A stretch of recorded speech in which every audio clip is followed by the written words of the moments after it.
Guru Ramana, Memories and Notes by S. Cohen, Part 2, Talks. 1. Light Dialogues. The great awe which Sri Bhagavan inspires makes him appear to new visitors too lofty, too majestic for humour, but soon afterwards they realize the fact that refined humour and wit emanate from that divine bliss which all spiritual masters enjoy in an eminent degree. Their cosmic vision makes them view all phenomena and events as the mere play of the Lord, His Leela, His cosmic dance which is all joy and beauty. But nothing is farther from my mind than to disparage anyone in recording the following dialogues, or to exalt them as specimens of his humour. They merely reflect the minds of some visitors, as the serious questions reflect those of the more serious. It is but right that the reader should have a peep into both. 1. The believer in the impersonal. Dr. H. of the small group of Americans who spent a few weeks in the ashram in February 1936 asked Sri Maharshi if there exists such a thing as a personal God. Bhagavan: Yes, Ishvara. Dr. H. with astonishment: What, with eyes, nose, ears, etc.?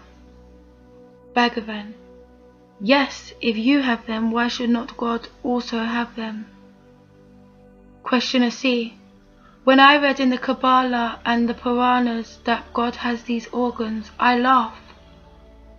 Bhagavan: Why don't you laugh at yourself for having them? 2. The businessman. Sometime afterwards, Dr. H. came alone again to the ashram for a few days' stay. He had heard of the sanctity of the hill and of the number of disembodied siddhas, saints with psychic powers, who dwell in it in their astral bodies, and who at times were said to appear physically to some privileged persons. On the last night of his stay, he took it into his head to have his fill of the hill, with, as he confided later to a friend, the secret hope of coming face to face with one of them. Being ignorant of the difficulty of the ground at night, he continued to roam among the boulders long after dark. Sri Bhagavan, who in those days kept a watchful eye over newcomers, particularly foreigners, missed him, and having been told that he had been seen going up late in the evening, he immediately dispatched devotees with gas lamps in search of him. At last the American friend was found and brought down.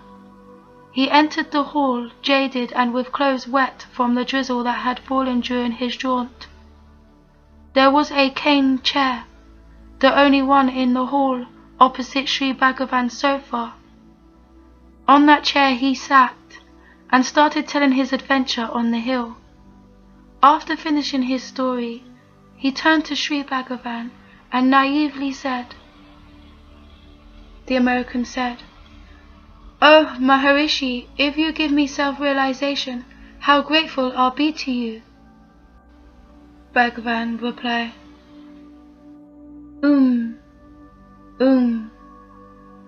American: Indeed, I'll be very happy. Tomorrow I am leaving this place and shall always think of you.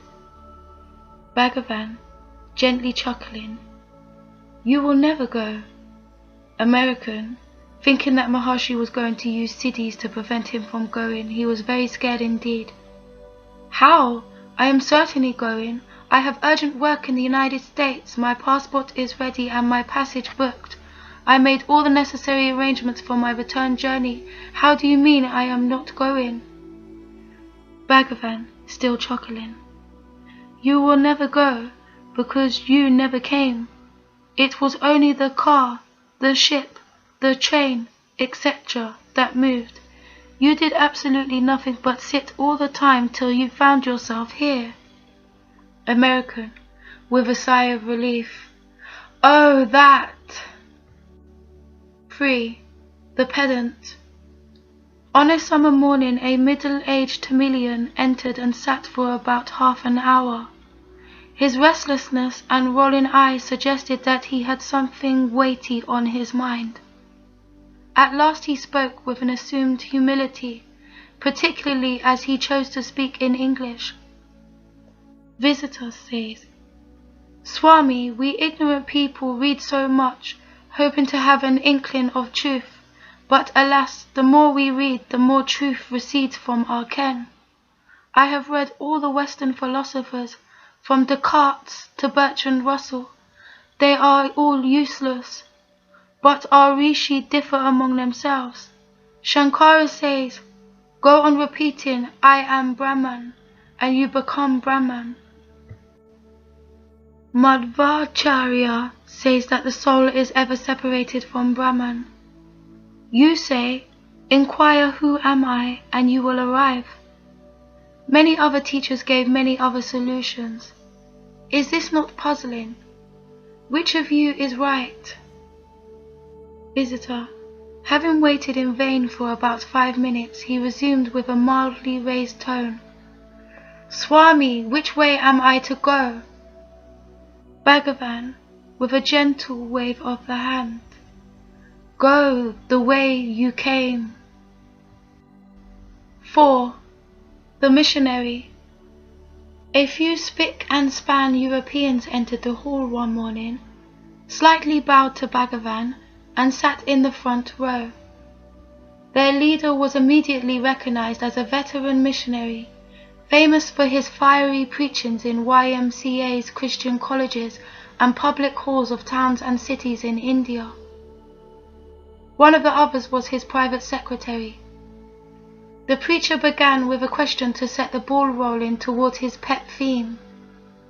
After some answers, Bhagavan eventually referred him to the self as the ultimate reality, without knowing the identity and motive of the questioner. That was excuse enough for the latter to fire a stream of quotations from the Christian scripture with his own interpretations on them.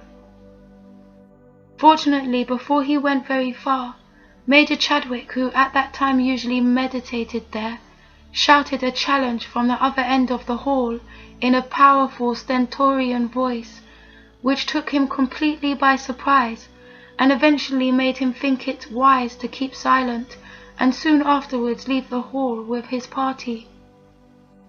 5. The Philosopher. April 1943. A young man in his teens, with blushing cheeks and a very soft, timorous voice asked. The youth says, "Swami, can I see God in this life?" Bhagavan, gently smiling, "First tell me who is the I in your question. Who, what and where God is, and what do you mean by life?" The youth dropped his eyes and remained silent. An elderly man from the back rushed forward, produced a pencil, wrote a question on a piece of paper and handed it to the Maharshi. Bhagavan read it and smiled broadly. It was a question on time and space. Bhagavan, "May I know who is putting this question? Space. Yourself or time?" Visitor, "Of course, I." Bhagavan, "Do you know that I?" Visitor, after a little hesitation, "Leave the I question to the philosophers and answer my question." Voice, "What? Is time or space dearer to you than your own self?" Bhagavan, seeing the visitor nonplussed, "All these questions are superfluous. One thing you must bear in mind is that no question can be solved without self-knowledge. On the realization of the self, everything becomes clear and all problems are solved." 6. The Scientist. A fortnight later, a science student strolled in. Student, "Science tells us that the atom is made of a nucleus in the center, with electrons moving round it in the intervening space. Is the relation between God and the perfect man the same as these or different?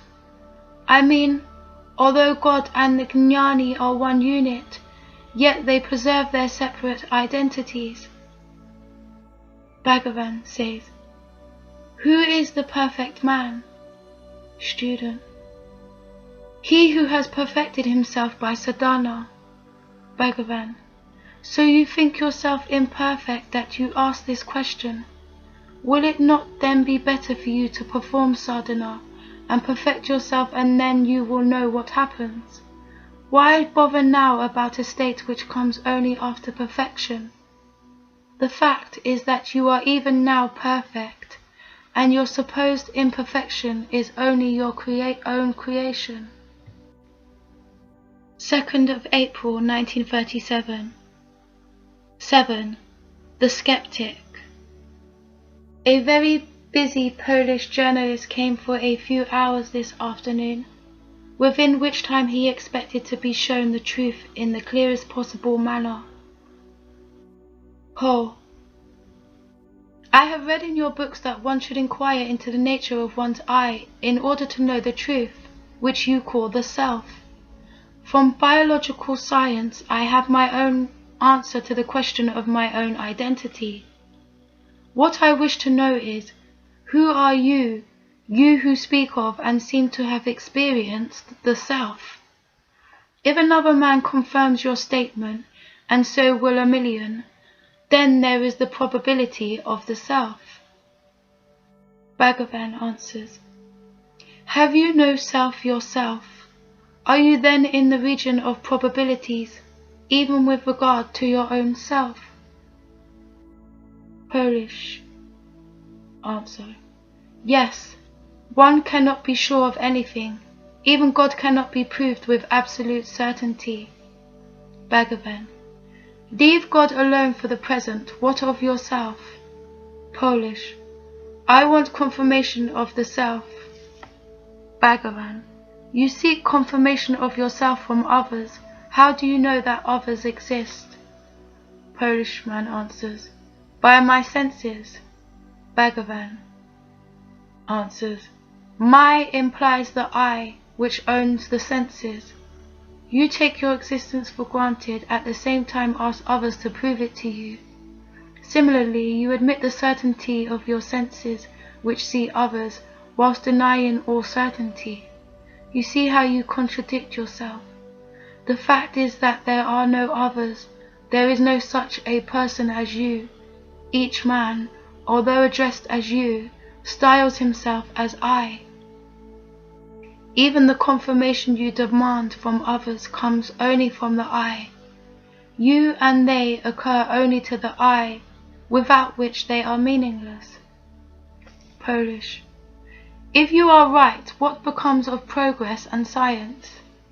Bhagavan answer: progress and science are meant only for the perceiving mind.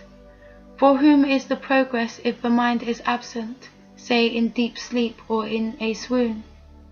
The goal of all progress and science, you admit, is truth, which is the pure intelligence, the substratum consciousness, from which the thinking mind sprouts, and into which it is ultimately dissolved. When what you call perfection, to which science aspires to lead, is attained, this is what we call realization of the self. That is realization of the source of the mind.